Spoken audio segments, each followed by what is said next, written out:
All right, hi everyone, how's it going? And welcome to another video. Now today I'm going to do another movie review, and the movie I'm going to be reviewing is the 1981 film An American Werewolf in London. This is the movie poster. This is what you would usually see at the video store when you would go in there and want to rent a film. It's where I first saw it. Here's another poster for the film as well. I really like this one a lot. It shows the transformation scene on the bottom that this film is known for.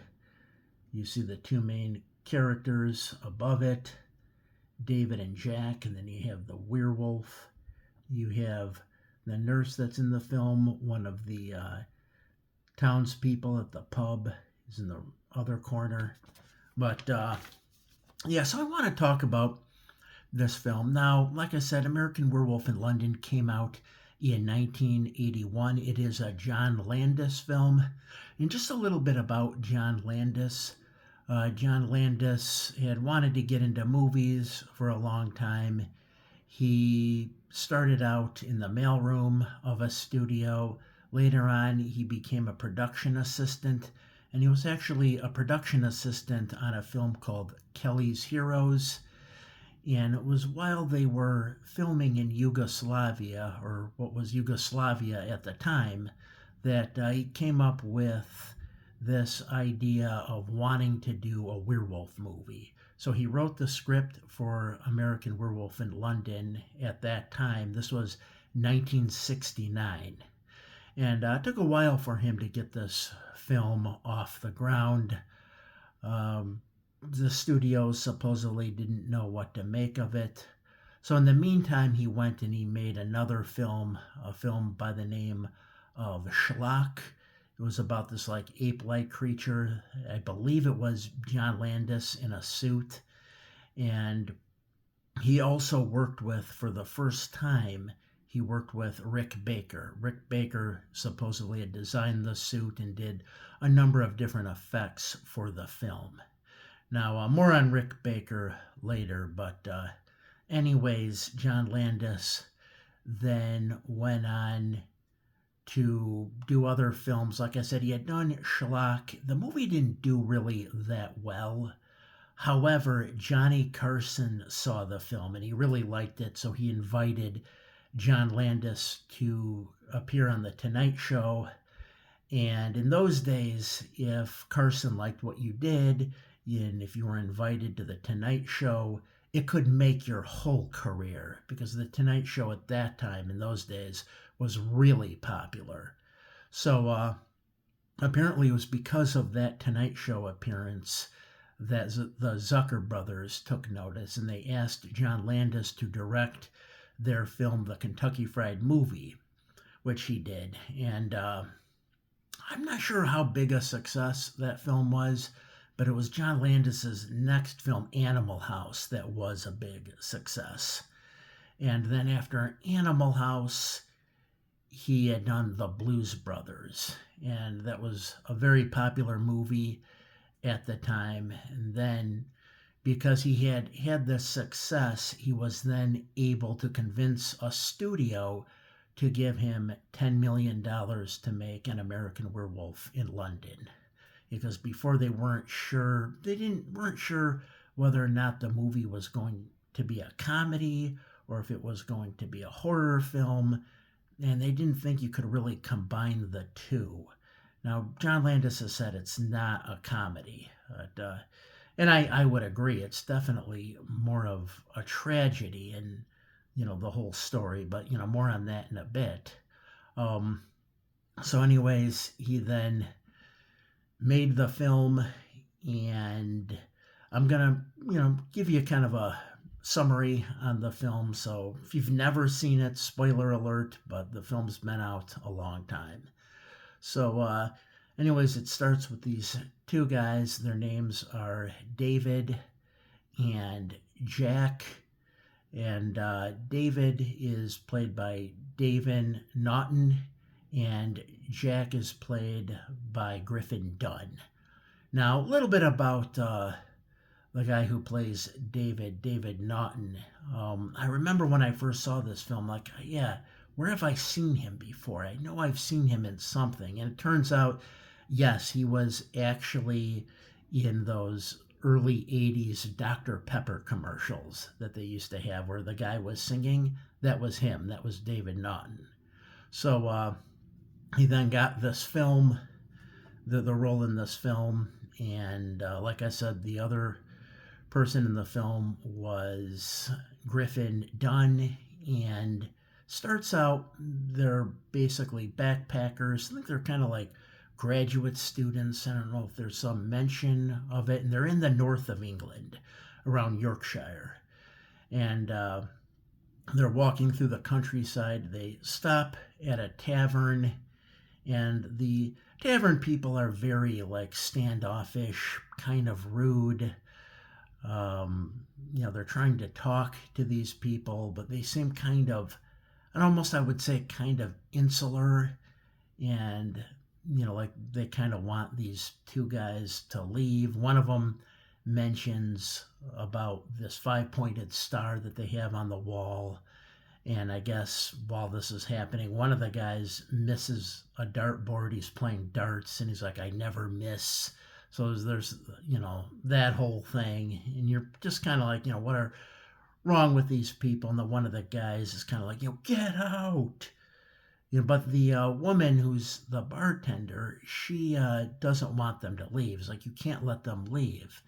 But anyways, for some reason, they want these guys to leave, so they end up leaving. But they do tell them to stick to the roads. So they stick to the roads, but then shortly after that, they kind of veer off path a bit, and then they become lost. But while this is happening, they hear this really eerie howling sound in a distance. The howling sound in this movie is very eerie, and they don't know what it could be. And kind of the interesting thing about this is that wolves in England were actually hunted to extinction, so there are no wolves. So that makes it that much more eerie that there's this wolf creature out and about. Then they start getting closer and closer to it. Finally, they see it. The creature attacks Jack and basically tears him apart. Then, when it's done attacking Jack, it then turns toward David and attacks David and bites him and scratches him a bit. But then the townspeople from the tavern come and they shoot the werewolf. And then there's a scene where David is laying there, and he looks and he sees some person that is covered in blood who had been shot, but you don't really know who this is. I found out from another YouTuber that was actually the werewolf, that when they shot the werewolf, it then transformed back into a person, and that's who David was looking at. I never realized when I saw this film before. I never realized that. But so, that's what happened. They then take David, they bring him to London. They're in the north of England, so they take him to London, and then they take him to a hospital. They seem to tell the doctors and whatnot that he was attacked by a person, and then when David regains consciousness, he's like, no, I was not attacked by a person. I was probably attacked by a wolf or some kind of a dog. And then there's an inspector who comes in. This inspector guy is played by Frank Oz. John Landis was friends with Frank Oz, so Frank Oz is in this film. He also had a small part in Blues Brothers as well. Now, Frank Oz, of course, did a lot of voices for the Muppets and did the voice of Yoda. So he's in this film. And like I said, he plays this like inspector. He believes that David had to have been attacked by a person. And, the doctor's not too sure. He thinks, okay, it was probably a person, but he doesn't know. And then what happens shortly after this, David meets this nurse by the name of Alex, and he's starting to get a bit better. But when she leaves, he's then visited by his friend Jack, and Jack's whole face has been torn and whatnot. And he basically tells him that, you need to unalive yourself, essentially, because in a few days you'll become a werewolf and you will kill people, and you have to do something about this. This character of David doesn't know what to do. You can't believe, what he's saying. And then the Jack character goes away. He then stays with this Alex, the nurse. He stays at her flat, and he's at her flat. I guess maybe she's at work at the time. He's reading a book, and that's where he transforms into the werewolf. Now, the transformation scene in this movie is incredible. It's all practical effects. It was done by Rick Baker. Rick Baker had a partnership with John Landis. He had worked on, other movies with him like Schlock. So he designed these practical effects, and there's this whole transformation scene that's really pretty incredible. And Rick Baker has talked about how they did it. He took some latex, poked holes in it, put hair in it, pulled the hair through, and then they reversed that on film so it looked like hair was growing. So that's how they made it look like the werewolf was, getting all this fur. There's also this whole scene where the snout kind of grows out. And I think he was saying that took a real long time to do. And it's only like a few seconds on film. But it was an incredible scene. They show his ears growing. And supposedly, Rick Baker had just had the 18-year-old, I don't know if they were college students or if they had just graduated, but he had a number of them help him out with this stuff, and really made for an incredible scene, without a doubt. So much so that Rick Baker would win the first ever makeup award Oscar for this. He would go on to win the Oscar a total of 7 times. I know he also won it for the Bigfoot in Harry and the Hendersons. He also won it for the Grinch in the Grinch movie that had come out, and for other things as well.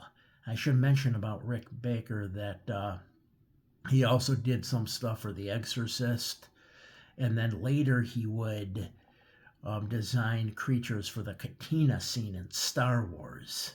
So, there's that whole scene. Apparently, there was a werewolf in the Katina scene, but in the 1997 special edition, George Lucas deleted it. But there still is a scene in there of like a devil that you see. Now, I thought initially when I saw that was kind of like an homage to the Arthur C. Clarke novel Childhood's End, where the extraterrestrials look like devils. However, as far as I know, that wasn't the case. That was just like a mask that Rick Baker had designed and had readily available to use. So, yeah, really incredible practical effects in this. And I know it was Rick Baker's dream to be able to do another transformation scene like this one, only a combination of practical effects with CGI. He felt like he could do something really good if he kind of combined the two and really made the CGI look good. So, yeah, who knows? But anyways, the transformation scene was pretty incredible. Then, David becomes this werewolf. He's out and about, and you see only like brief glimpses of the wolf. Not a lot. There's a scene, and the scene's kind of famous, where he goes after a guy on the subway. He chases this guy. The guy goes up the stairs, drops his briefcase. All his papers go everywhere. And then you see like the wolf coming toward him. You only see it for maybe a couple seconds. But John Landis, I know, wanted it that way. He felt it would create, more suspense if he had done that. And I think he was right. He knew that by not showing it, you would kind of really work people's imaginations a lot.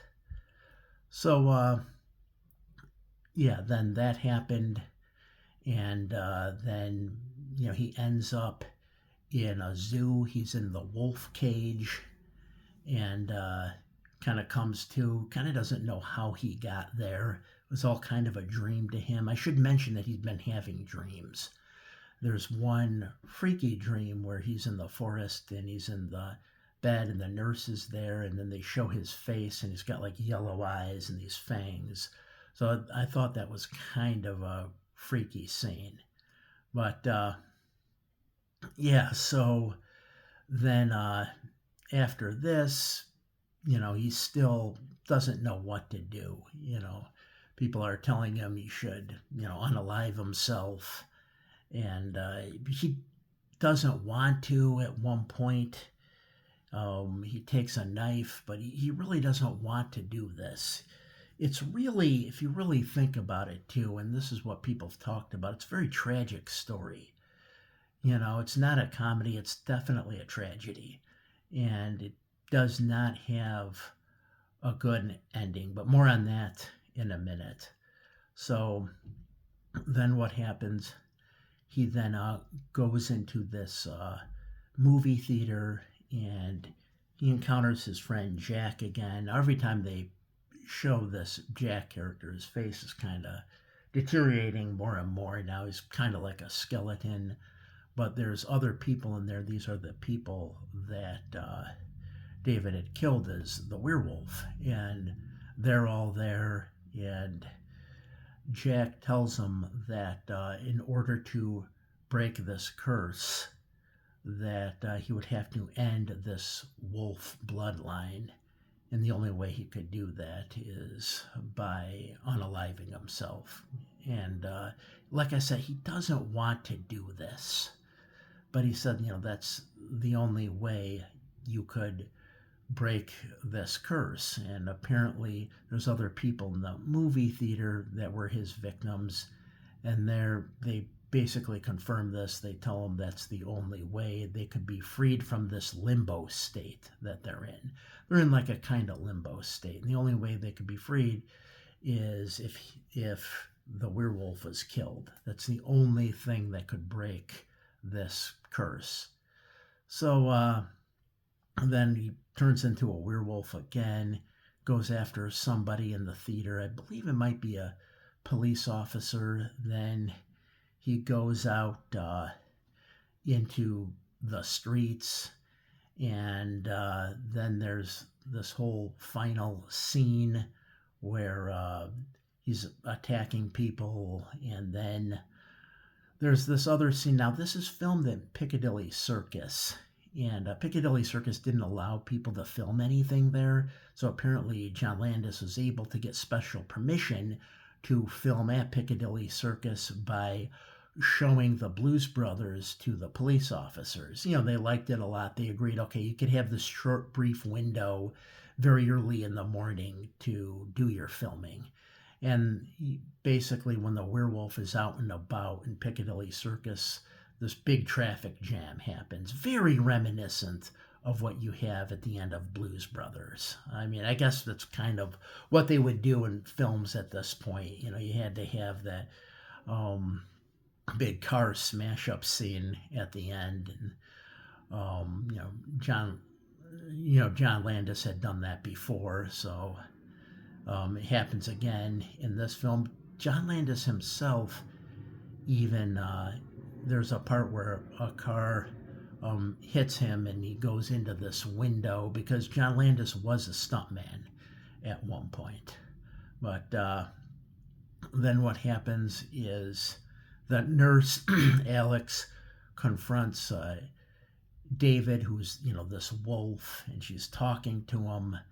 And I know the actress has said it really felt ridiculous when she was talking to this wolf, saying, I love you, and that. And um, then the wolf, you kind of wonder if she's going to turn the wolf good or what's going to happen here.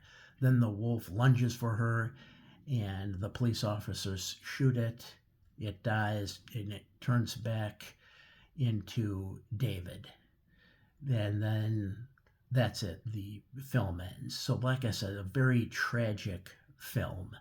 And some people don't like it because of that, because it's very tragic. There's really nothing uplifting about it at all if you really think about it. The character's doomed. As soon as David becomes and is bitten by this werewolf, he's essentially doomed. And there's really nothing he could do about it.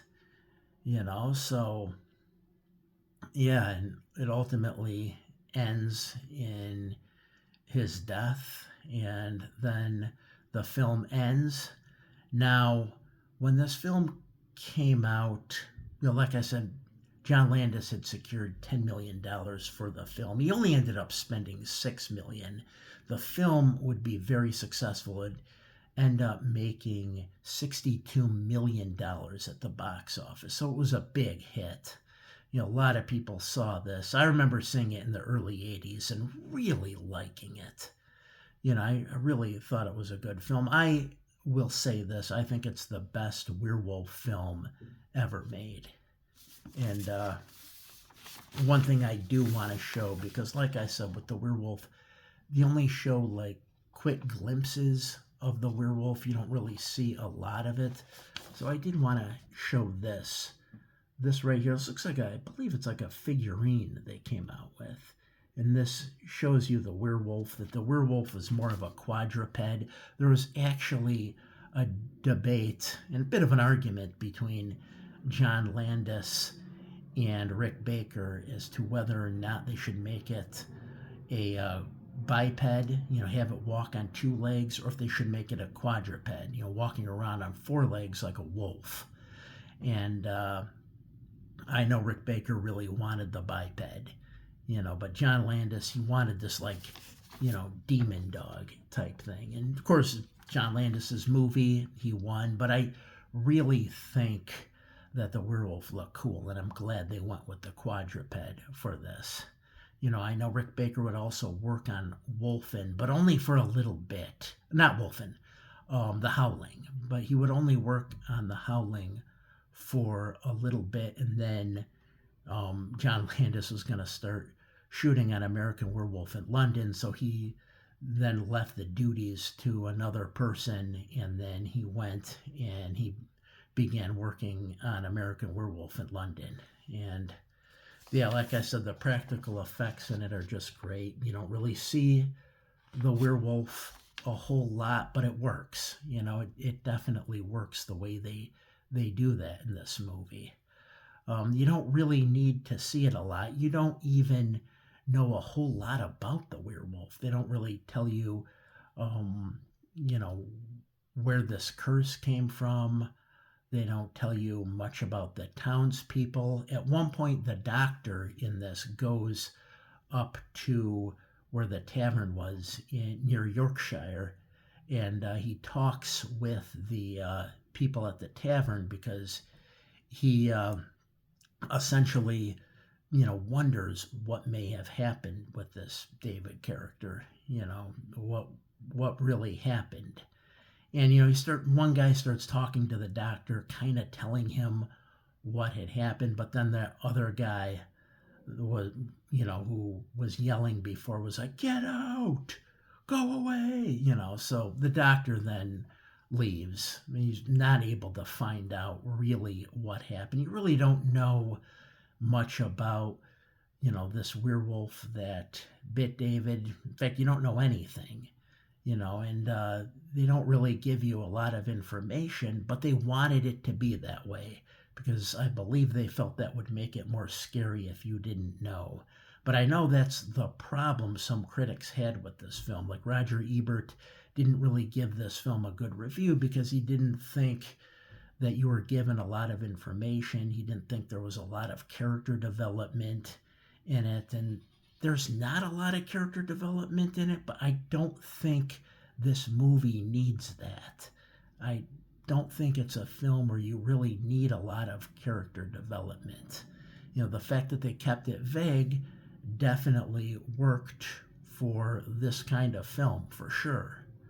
So, yeah, now later on there would be a sequel called American Werewolf in Paris, and that didn't do well. It didn't even do well at the box office. It's one thing if critics don't like it, but does it do well at the box office? Does it make money?